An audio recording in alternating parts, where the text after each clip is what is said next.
네, 오늘 결심 공판이 열리는 이재명 대표님의 위증교사 건 관련해서 저도 한 말씀 드리겠습니다.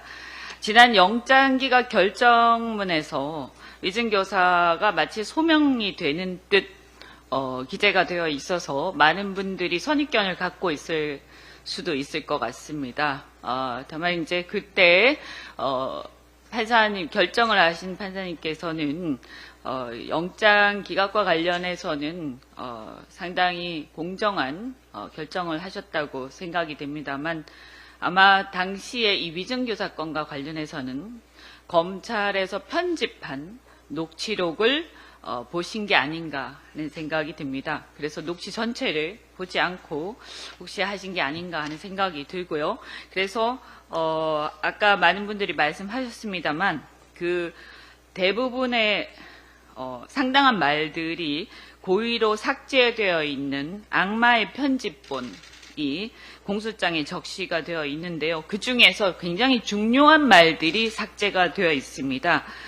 그래서 지난 9월 9일 재판에서는 판사의 주문으로 녹취 전체가 약 30분간 재생이 되기도 했습니다. 그러면 어떤 말이 삭제가 되어 있는가가 굉장히 중요한데 여기서 우리가 위증이란 무엇이고 위증교사란 무엇인가에 대해서 한번 그 개념에 대해서 반드시 짚고 넘어가야 하겠습니다. 위증이라는 것은 여러분 상식적으로도 그렇지만 법률적으로도 우리가 기억나는 대로가 아니라 기억과 다르게 진술하는 것입니다. 법정에서요 선서를 하고서 기억과 다르게 보고 들은 것과 다르게 기억하는 사실과 다르게 이런 것들인데요. 그러면 만약에 보고 들은 그대로, 있는 그대로, 그리고 기억나는 그대로 진술해 달라고 얘기를 한다면 그것은 위증을 교사하는 것이 아니라 위증하지 말아 달라고 호소하는 것일 것입니다. 자, 그러면 삭제된 여기서 이 진술 그 녹취 전체를 보면 어떤 얘기들이 있느냐? 여기 PPT를 보시면 그냥 있는 대로 진짜 그냥 있는 대로 기억을 좀 되살려 김 비서관이 안 본 거 그런 얘기는 할 필요는 안 본 거니까 당연히 할 필요가 없는 혹시라도 안 봤는데 혹시라도 위증을 할까 봐 걱정이 돼서 하는 얘기입니다. 그래서 사실은 그렇습니다. 위증교사, 즉 위증을 부탁한 게 아니고 위증하지 말고 사실대로 말해달라고 부탁한 것입니다.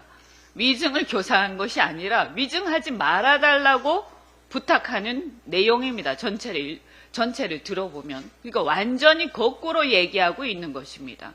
여러분 꼭 녹취 전체를 들어보시기 바랍니다. 우리가 재판에서 흔히 재판에 증인이 나갑니다만 자신과 이해관계가 다르거나 혹은 감정이 좋지 않은 자가 재판에 증인으로 나갔을 때 혹시라도 위증을 할까 봐 걱정이 되는 경우가 많을 것입니다. 특히 정치적으로 진영이 다르거나 여러 가지 이해관계 다를 때는 더 그렇다고 생각을 합니다. 당시 이 증언을 이 상대방이었던 김진성 이분은 김병량 성남시장을 모셨던 김진성 수행비서인데요. 과거에 이재명 대표가 변호사 시절에 김 시장을 대리해서 이재명 변호사를 고소까지 한 사이입니다. 당연히 사이가 좋을 리가 없을 것임이 짐작이 됩니다. 저는 이 부분이 매우 중요하다고 생각하고 따라서 정치 진영을 떠나서 정치인이 자기와 이해관계가 대립되는 사람이 유력한 증인으로 나올 경우에 그 사람이 어떤 감정이나 이해관계 혹은 정치적 진영 대립으로 인해서 위증할 수도 있다라는 것을 걱정하는 것이 우리의 엄혹한 현실입니다. 그것을 사법체계가 엄격한 검증과 잣대를 통해서 걸러야 함에도 불구하고 도리어 우리의 현실은 검찰 등 수사기관이 권력의 편에 서서 야당 정치인에 대해 악용하거나 유도하고 있는 것이 또한 불행한 현실입니다. 이 위증교사 사건은 권력을 가진 자의 정적의 사건에 대해서 얼마나 힘의 불균형에 의한 위증이 가능하고 또는 양심에 따라 진실대로 말하는 게 우리 현실이 어려운지를 보여주는 단면이라고 저는 생각합니다. 이러한 세태를 우리 현명한 사법부가 균형 잡힌 판결로서 바로잡는 데 기여해 주실 것을 간곡하게 호소하고 기대합니다. 한 말씀 더 드리겠습니다. 오늘 윤석열 정부에서 정부 국무회의에서 최혜병 특검법과 김건희 특검법에 대해 거부권을 의결할 것이라고 합니다.